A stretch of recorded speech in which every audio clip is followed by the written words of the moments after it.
En el mundo corporativo hay muchos perfiles sumamente talentosos. Generalmente se habla de cómo crecieron, cómo llegaron a posiciones de liderazgo y muy poco de cuál ha sido el proceso de transformación personal que han transitado. Sabrina Díaz Ibarra, que estuvo en el mundo del derecho corporativo en Argentina, se dedicó a entender y a acompañar a esos perfiles que hoy en día lideran grandes compañías a través de SDI Business Coach, ¿verdad? Verdad. Sabrina, estamos felices de tenerte aquí. Hoy vamos a hablar de muchas cosas, de relaciones humanas, de transformación personal, también de crisis de los 40. Habla por vos, Sabu. Check. Bueno, para iniciar como siempre en la cuarta silla, ¿qué te tomas? Un agua, por favor. Agua, sí, en el verano como que... Sí, una agüita con Antes nos pedían limón. café, mate, pero con este calor está bien. Tenemos el agüita para Sabri. Sabrina, Muchas gracias. empecemos un poco para quienes no te conocen. ¿Quién es Sabrina Díaz Ibarra? Cuéntanos un poco de ti. Bueno, primero, encantada de estar acá. Muchísimas gracias por la invitación. Siempre es una gran oportunidad de venir a compartir ideas en un entorno de tantos emprendedores y donde podemos realmente visibilizar temas que son importantes. Mi nombre es Sabrina Díaz Ibarra, soy coach con perspectiva de género. Empecé mi carrera hace ya más de 10 años, acompañando a compañías que estaban buscando transformación cultural y descubrí un punto de inflexión en la carrera de muchas de las personas que me tocaba acompañar, sobre todo mujeres, que tenía que ver con la maternidad. Y ahí me especialicé como bastante en tratar de entender y decodificar qué pasaba en la carrera de las personas, pero especialmente en las mujeres, en diferentes momentos de su vida, para poder impulsarlas y para que lograran realmente sentarse en lo que hoy más necesitábamos, que eran mujeres en mesas de decisión. Entonces soy una coach con perspectiva de género que dejó el derecho corporativo para dedicarse a lo que es su pasión, que es acompañar procesos de transformación humana. Hoy se habla mucho de transformación profesional, ¿no? Vos lo viviste en carne propia por lo que nos estás contando. ¿Qué es lo que sucede que te hace tomar la decisión de decir, bueno, hasta acá llegó el mandato de esa carrera y ese caminito para decir, ahora voy a hacer otra cosa? Bueno, a ver, yo estaba terminando mi maestría, venía del mundo corporativo, o sea, muy tradicional, había entrado en una de las, actualmente la firma más grande de la Argentina, el despacho, como se dice aquí, jurídico. Estaba trabajando en lo que se conoce M&A y especializándome en una industria bastante interesante, que era oil and gas, tenía como un futuro Prometedor. por lo menos prometedor. Y me acuerdo que termino la maestría y me empiezo aquí en España y empiezo a trabajar en un despacho en español, se llama Gómez Acebo y Pombo. Sigue existiendo, es uno de los grandes despachos de España. Y me acuerdo de volver a casa con esa sensación de vacío, ¿no? De haber pasado una semana y como que todas las semanas eran como esa película El Día de la Marmota, Sí. ¿no? No cambiaba nada. Claro. Y también miraba hacia arriba, que eso es algo que hacemos mucho cuando estamos dentro de las organizaciones, a ver como referentes, los famosos role models. Y no me inspiraba mucho te ver toda esta identificabas. gente gris caminando por los pasillos. Como que no decía, bueno, la verdad, estoy haciendo un esfuerzo enorme en cantidad de horas, pero hay una pasión detrás, la causa me convoca. No, como que empezó como a apagarse la llamita, ¿no? Y para mí eso es una de las señales, soy como coach de alarma más grandes, ¿no? Cuando tenemos un colaborador en un equipo que lo empezamos a ver un poco que pierde el Desmotivado. interés, desmotivado, y decimos, bueno, la cultura, no, ojo, ¿no? Y eso me llevó a una búsqueda que cuando volví de la maestría y de hacer mi año de prácticas aquí en España, me estaban esperando en Argentina para retomar mi posición y dije, me voy a tomar un año. Bien. Voy a hacer una pausa, voy a tratar de como escucharme, ¿no? Y en esa época no existía las carreras, hoy no había el boom del coaching, estaba así bastante, pero en Argentina no estaba consolidado tanto en universidades como hoy hay ofertas súper sólidas, con muy buenos como programas, con directores académicos muy serios detrás. En ese momento todavía estaba medio emergiendo.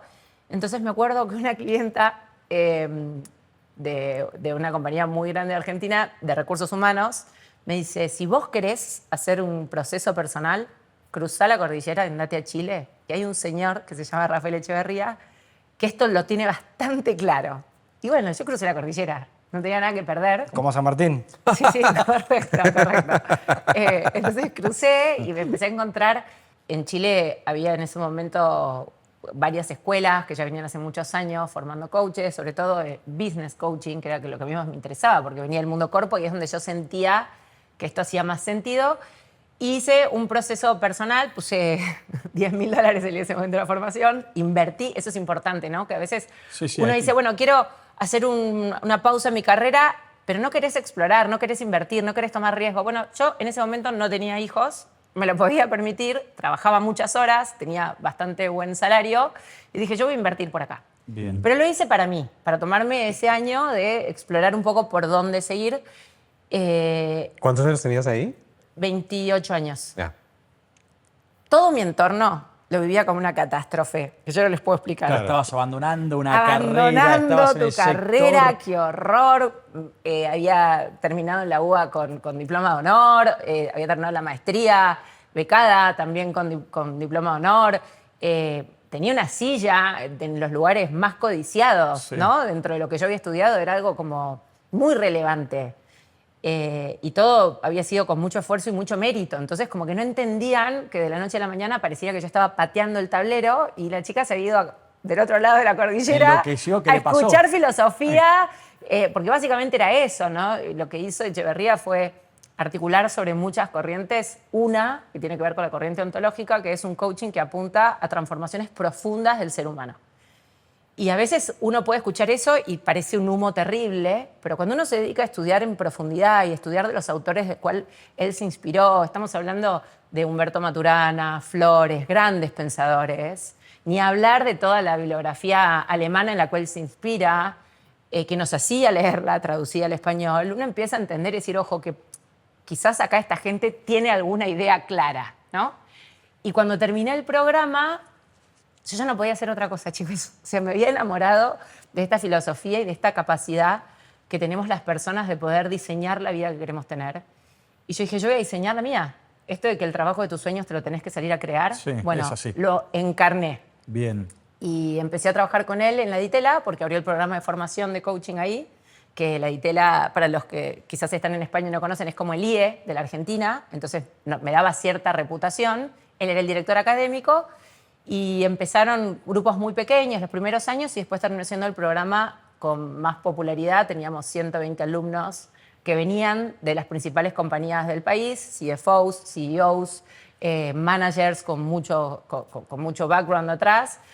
Y yo hiperventilaba, porque yo no llegaba ni a los 30 años y claro, me daban el CV de las personas a las cuales tenía que coachar y la persona había nacido, Claro.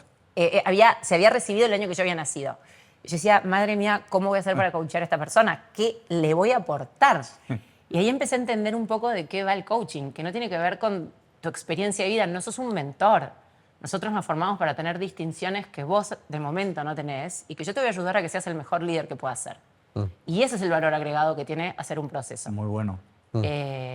Y ahí empecé a ganar como un poco de músculo, un poco de horas de vuelo, bastantes, porque trabajábamos infinitas horas, chicos. El programa era a las 10 de la noche y seguíamos todos dentro de la universidad. Y yo me quedé embarazada de mi primer hijo, de Augusto, que tiene 13 años. Y claro, empiezo a darme cuenta que en paralelo empiezo a ir a boards, porque nos llevan los propios directores, a hacer trabajos con sus equipos, empiezo a recorrer las grandes compañías multinacionales del país y empiezo a dar cuenta que no hay mujeres. Entonces ahí empiezo a decir, claro, ¿cómo va a haber mujeres si yo, que soy la que tiene que acompañar a estos equipos, No te lo crees. no me da la vida Claro. para acompañarlos? O sea, llego a casa, está el bebé, tengo que ver cómo hago, tiene una mala noche, se enferma, el otro día estoy rota, detonada. Me acuerdo que en Ditela se reían todos porque yo llegaba muerta, pero muerta, blanca, Frankenstein, parecía a la mañana. Y me decían, Sarira, otra vez está el chiquito enfermo. Le digo, sí, estuve a las 4 de la mañana. Se usaba mucho, por lo menos no sé si ahora, pero en su momento que el chico cuando tenía problemas para respirar, uno se metía en la ducha para que se le abriera vapor. que el vapor Sí, sí. y nos quedábamos todos dormidos con el vapor. Y al otro día vas a trabajar igual.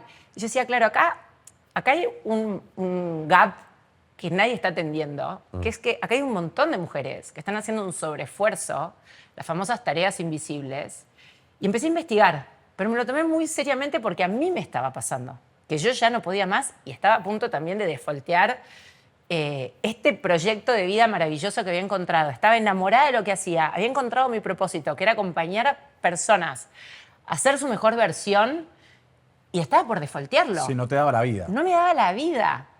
Y empecé a darme cuenta que necesitábamos acompañamiento de una forma más comprometida. A nivel organizacional, esto tenía que entrar como una política, tenía que haber una cultura. No podía más seguir escuchando los microacuerdos que hacían con sus áreas, con sus jefes, con sus equipos, porque eso también generaba sus problemáticas. A Cris se lo dieron, a Santi no. O sea, esto tenía que ser una política. Las compañías tenían que empezar a decir, somos maternity friendly, nos interesan las mujeres. Y fue una época que todavía no había empezado la oleada del Ni Una Menos, Me Too, que fue el año 2016, 2017, ¿no? Que ahí empezó como todo un movimiento mucho más fuerte a nivel global. Y ahí, bueno, empecé a entender que quizás mi misión era acompañar mujeres, ¿no? Fueron años después de formar la consultora, de empezar a hacer las propuestas con perspectiva de género, sobre todo muy fuerte en áreas de maternidad de carrera, que al día de hoy, chicos, sigue siendo el punto de inflexión en la carrera de una mujer. Claro, es un totalmente. momento complicadísimo. Aunque todos ustedes son padres. Sí. Bueno, tremendos padres, pero igual hay mucha carga todavía sobre las para mujeres. sobre la madre, sí. Sobre No, todo no. al comienzo, ¿no? Al comienzo, los primeros meses son tremendos. Sabrina, ahí hay dos, con esto que nos acabas de decir, hay dos temas que me parecen muy, muy importantes, sobre todo para la cuarta silla. Nosotros hablamos mucho del capital social, ¿no? De las relaciones que tienes y qué tan determinantes son para que te muevas en la vida hacia determinada dirección. Hablando un poco de esto que cuentas, ¿no? El entorno tuyo cuando decidiste dar ese salto al otro lado de la cordillera y todo el mundo decía, ¿qué está haciendo? Y luego, claro, y ahora muchas mujeres que también se encuentran en una posición, digamos, difícil desde el punto de vista de crecimiento porque su entorno, sus relaciones en sí tampoco parece que le ayuden a moverse hacia adelante. ¿Qué papel juega el capital social en el desarrollo humano desde lo que... Paréntesis, Enorme. nuestra definición del capital social en la cuarta silla, que esto lo repetimos y algún día nos van a matar de tanto repetirlo, es esa capacidad del emprendedor o la emprendedora de resolver un problema con un llamado telefónico, ¿no? Esa habilidad para generar esas relaciones. Miren, de lo primero que yo aprendí cuando empecé a hacer todos estos cambios fue que uno no va a llegar solo. Es imposible. A veces uno ve como estos íconos que parece que, no sé, se deconstruyeron, se reinventaron y llegaron a posiciones muy exitosas. Siempre alguien te tendió una mano, siempre en alguien te apoyaste. Somos seres sociales, vivimos de ese vínculo con el otro. Y de hecho, cuando yo veo líderes muy en el spotlight y que no veo su entorno muy cerca, para mí eso es una red flag, ¿no? O sea, siempre vivimos para...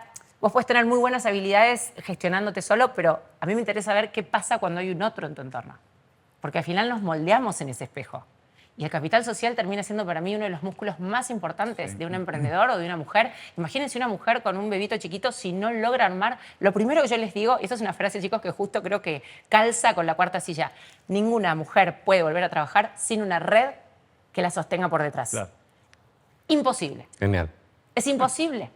O sea, ¿cómo podemos pretender que esa mujer pueda concentrarse, enfocarse, ser productiva, usar esas 4 horas verdes, ¿no? Como Sí. de máxima energía, si no tiene claro en dónde dejó el cuidado de lo más preciado en ese momento, que es su hijo? totalmente. Imposible. Esa mujer va a estar desdoblada, ya está desdoblada, pero Sí. más todavía, y esos focos van a ser mínimos. Estamos realmente, como de una manera, destruyendo su capacidad y su potencial en ese momento. Entonces, si ella arma una buena red, si ella tiene una persona, una institución que se tomó el tiempo de poder hacer un poco de benchmark, cuál le conviene cerca del trabajo, en función de la maternidad también que elija. Quiero dar de mamar, quiero dar el pecho, entonces le elijo quizás una guardería cerca para poder hacer esos tránsitos o no, o lo que fuera que elija, pero necesita la red. Y creo que eso es a género.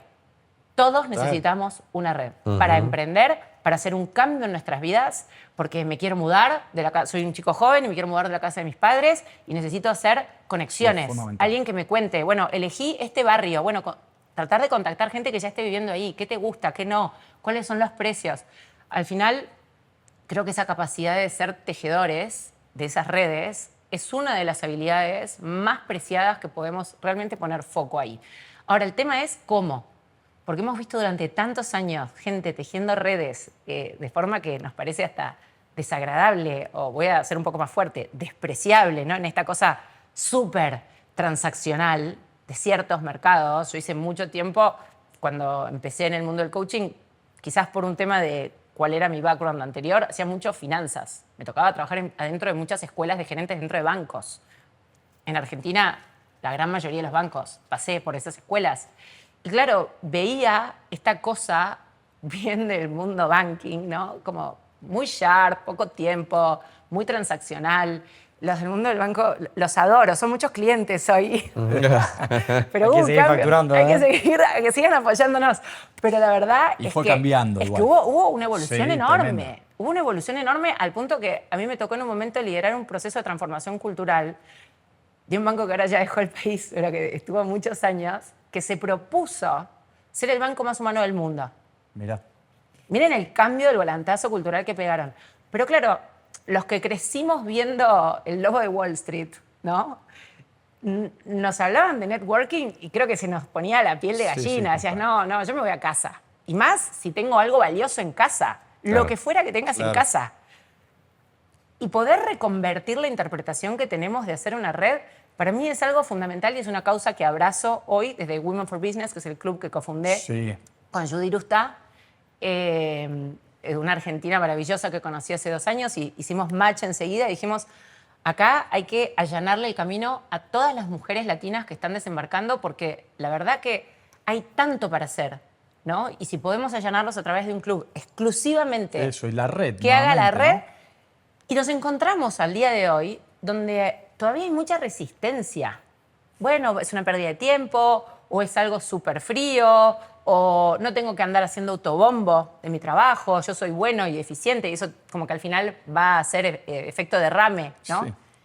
Y a veces estás en una organización donde son 1.000, 2.000, 300.000 Olvidate. personas, y por más buenos que seas, hay una cosa que tenemos que entender, que es, vos vas también, vas a ir cambiando a veces de ecosistemas, y tu marca personal y tu network es algo que te va a acompañar toda la vida.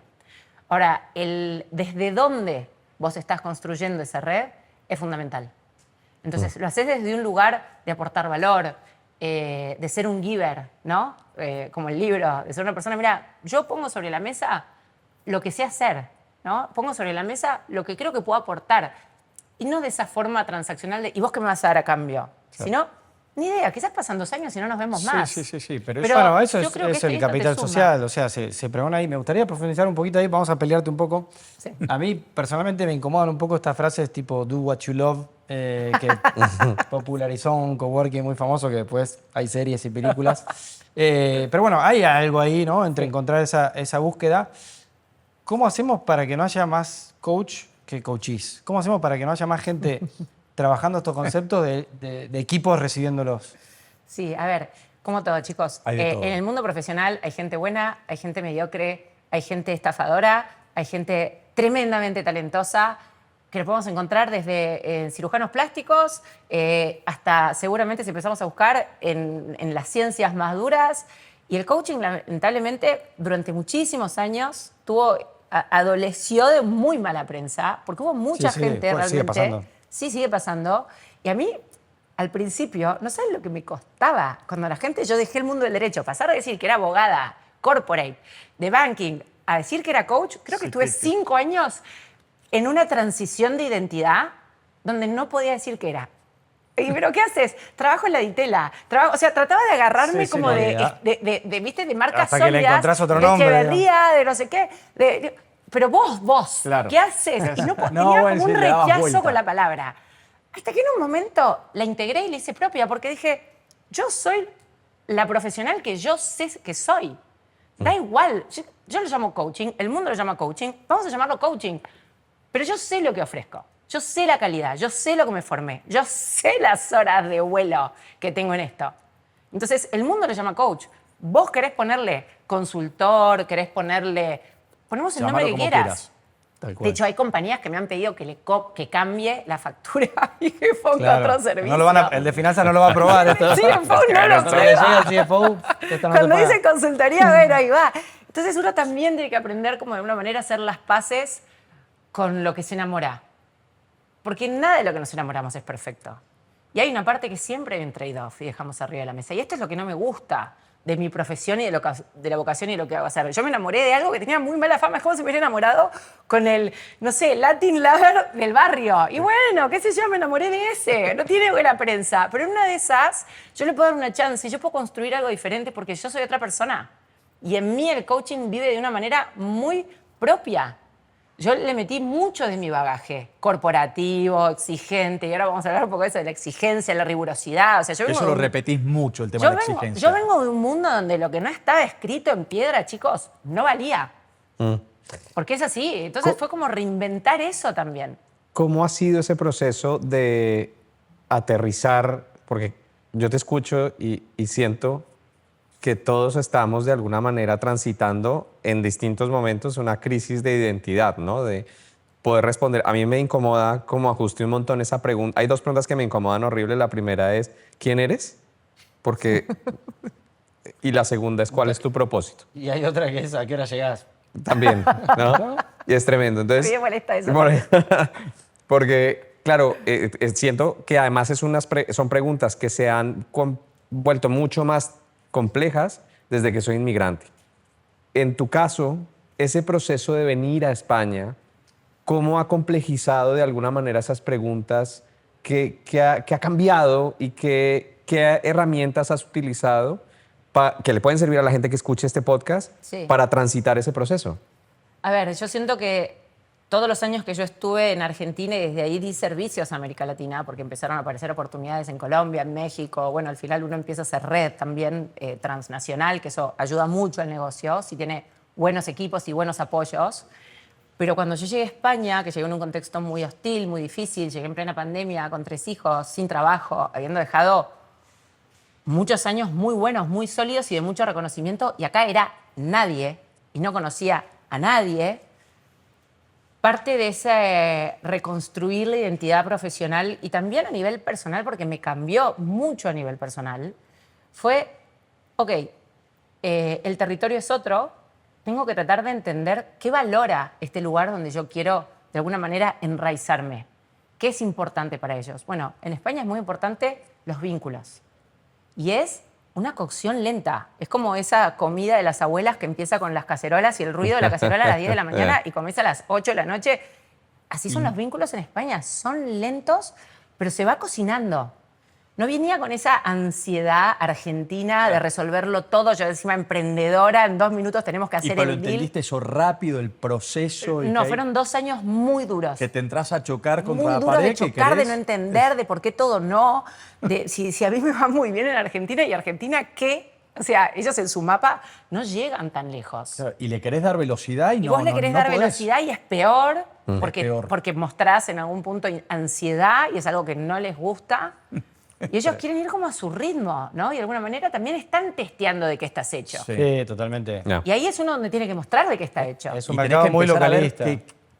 ¿Qué es lo que haces acá, no? Porque vos podés, no, pues yo en Argentina hacía No, esto, sí. aquello, es, Acá estás con el contador a cero. viste, es a cero. Y es muy increíble. duro llegar con una gran trayectoria y tener que poner el contador a cero es como Sí, sí, es. un martillazo al ego. Yo tenía un amigo que decía que la experiencia profesional en España es como si llegaras de viaje y se te queda la maleta en Barajas y nunca más la encuentras. Entonces, tenés que hacer le de tienes nuevo. que contar a todo el mundo lo que tenías en la maleta, pero ya no la tienes contigo. Al final tienes que vivir con eso, ¿no? Y es un poco esa sensación como de desprendimiento.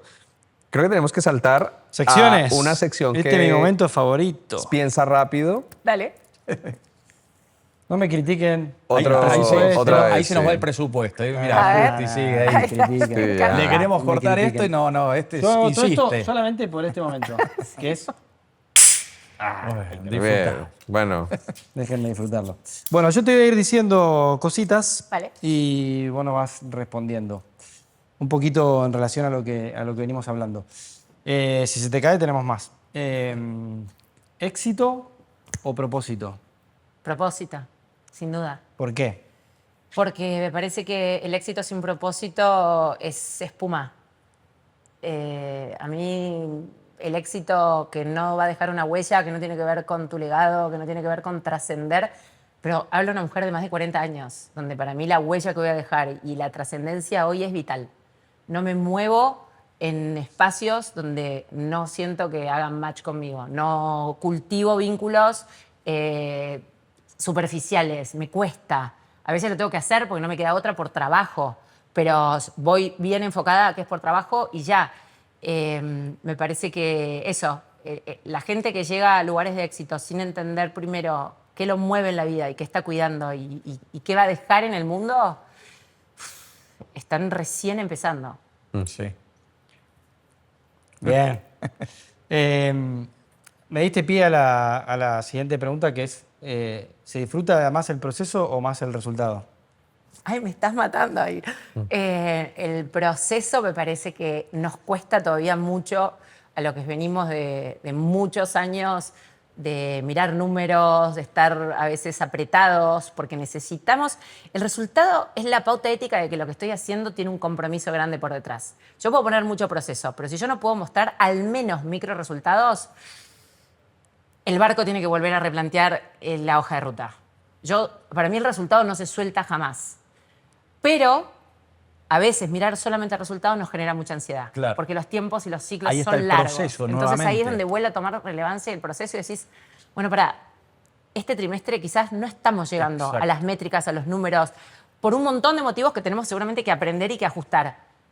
Pero el viernes Sí. celebremos, vayámonos, descansemos, Sí. tomémonos el fin de semana y seguimos el lunes.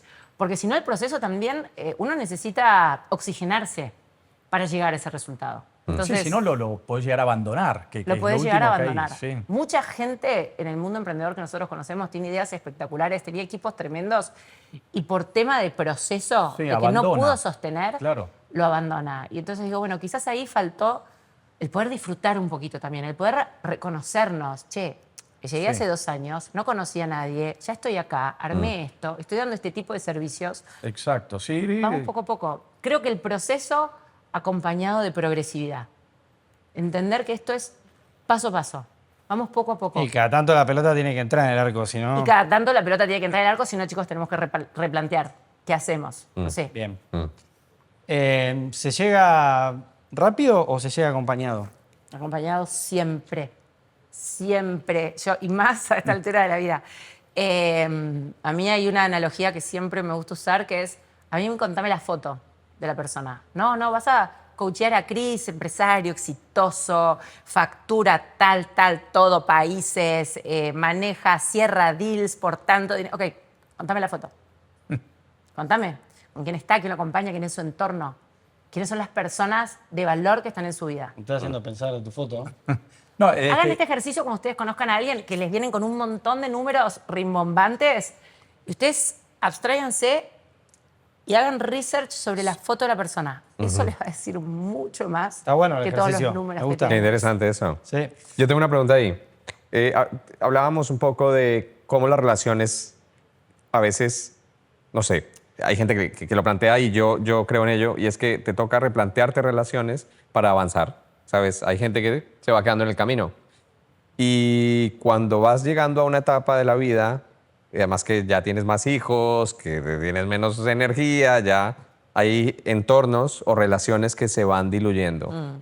Se tiene que estar renovando las relaciones, el capital social se tiene que estar renovando o se renueva solo, o ¿cómo se vive ese proceso de madurez? Porque a veces uno mantiene relaciones quizá por lealtad, ¿no? Es que Por somos historia. amigos de toda la vida, Sí. pero ya no tenemos tanto encaje. pues ¿Cómo, vamos cambiando. sí, cómo se transita ese proceso de renovar? Porque no es fácil. Y No. conoces mucha gente que está estancada Sí. en las mismas relaciones. Por culpa, porque no es capaz de se lo puede romperlas. permitir.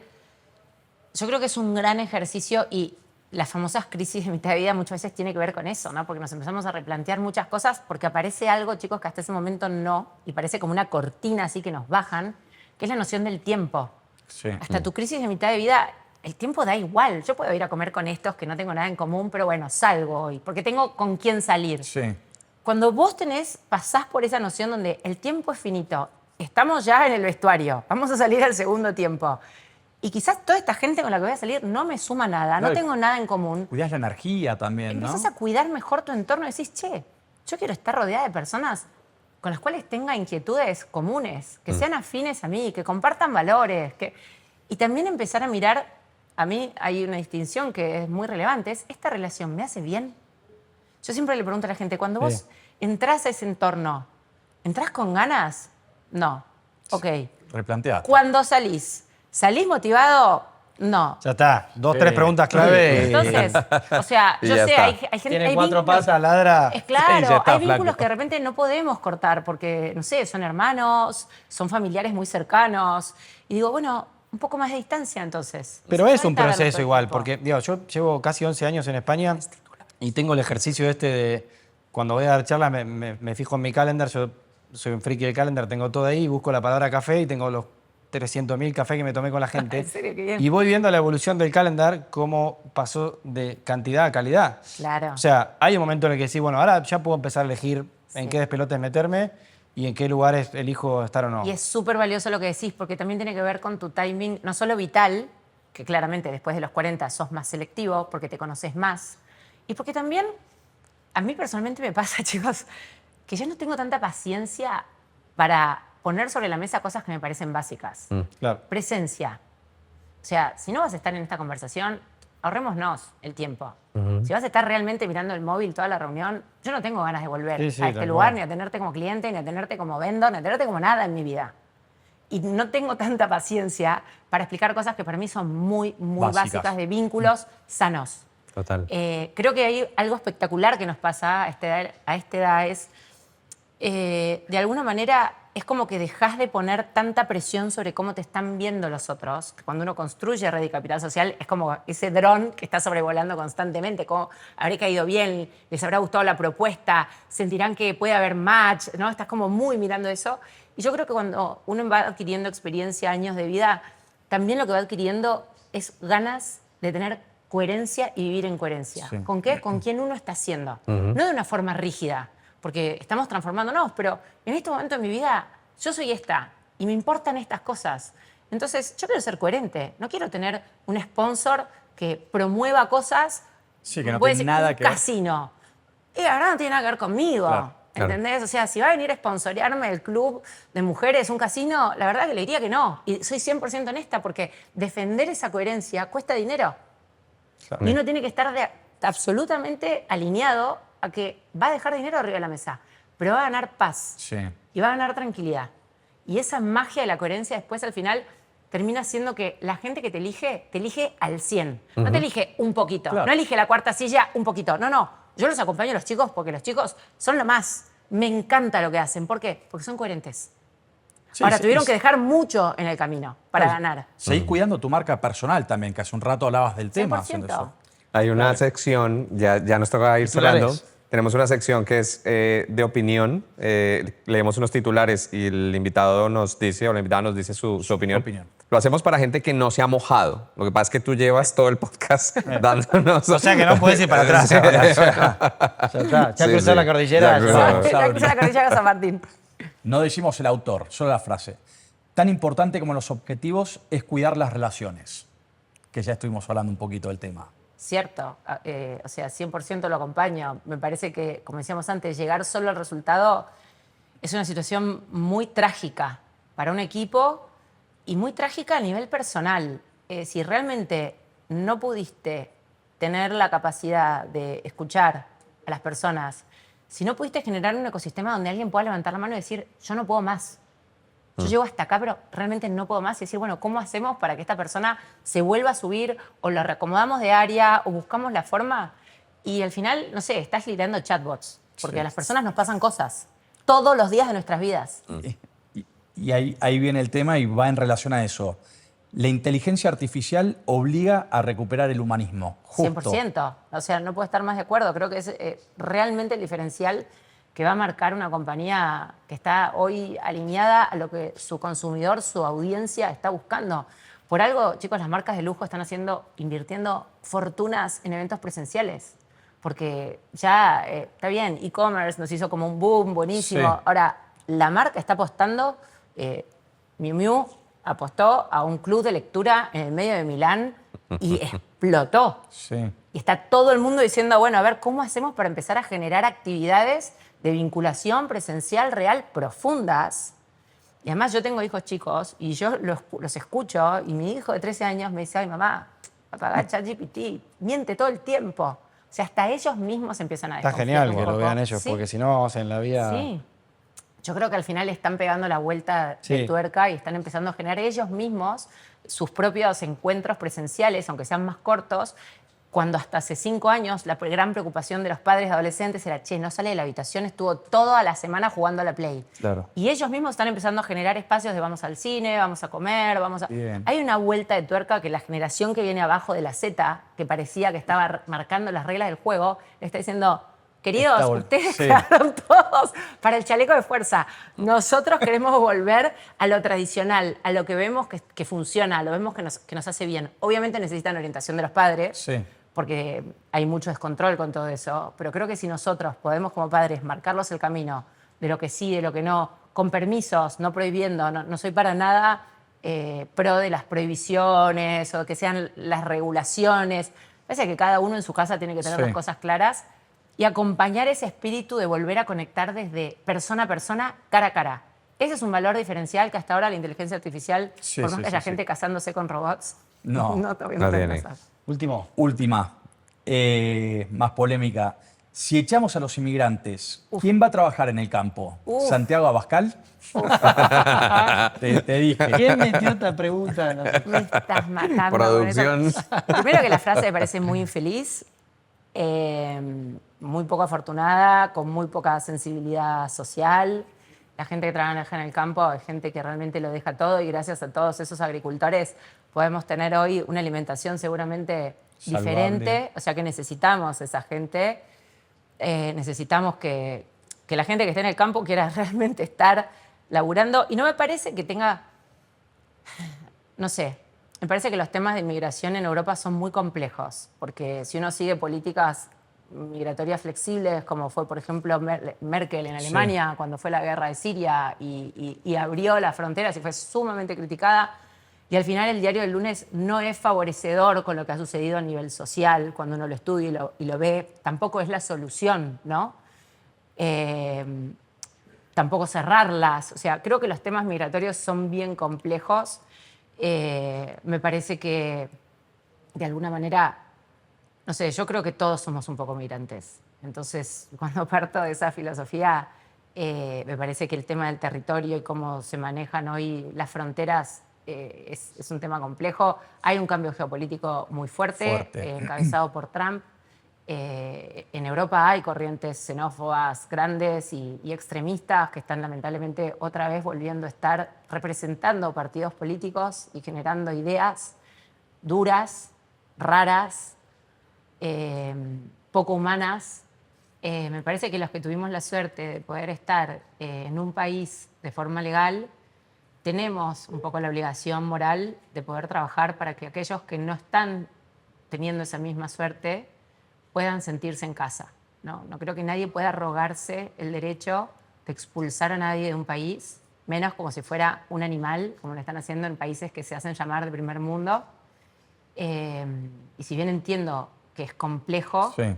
me parece que todos nos debemos el segundo pensamiento de pensar qué está pasando, ¿no? Con estas personas, por qué llegan de su... Nadie deja a su país y hace lo que hacen los migrantes con sus hijos, con sus madres mayores, simplemente porque quieren moverse Claro. de un territorio. Si estuviera todo Lo fenomenal hacen en tu realmente casa, sí. porque están en situaciones muy extremas, muy vulnerables. Entonces necesitamos recuperar un poco de sensibilidad, los que tenemos la suerte de estar de este lado, y hacernos la pregunta, ¿qué los mueve? ¿Qué necesitan? Y yo desde mi lugar, ¿qué puedo hacer? Bien. ¿Soy político? ¿Soy Santi Abascal? Bueno, tengo la responsabilidad de legislar para ellos, legislo con una mirada humana. Trato de sentarme en los zapatos de esa persona que estuvo cuántos días en un barco, que Sí. acaba de tener un territorio que no habla ni el idioma, y me pongo a pensar qué puede necesitar. Muy bueno. Muy bien. Saúl. Abriste un Muy melón bien. que tenemos dos opciones. O hacemos otro episodio más. Sí, sí, sí, sí. O volvemos a lo que dijiste en un momento, que es el encuentro en persona. Y es lo que nos toca hoy. Estamos en un lugar especial, que es Taret Blau. Es la casa de la escuela y la comunidad Porsche en Madrid. La verdad que es único este espacio. Agradecemos a Pablo y a todo el equipo de Taret Blau por recibirnos. Ellos han sabido cultivar, ¿no?, el concepto de comunidad y de relaciones y capital social. La gente que vive en torno a esta marca es porque comparte los valores y dicen los que ya tienen la suerte de tener uno, que es una pasión para muchos años. Así que muchas gracias a Taret Blau. Gracias a Panda Angular, que hace posible toda la producción de esto. Nos quedaríamos otros 40 minutos más, pero vamos Habrá un segundo, a abrir el chicos. encuentro. Ahora un Mil segundo. gracias, Abel. Sin duda, Gracias, gracias, Abel. Abel, Gracias. por esto. Gracias. Un abrazo.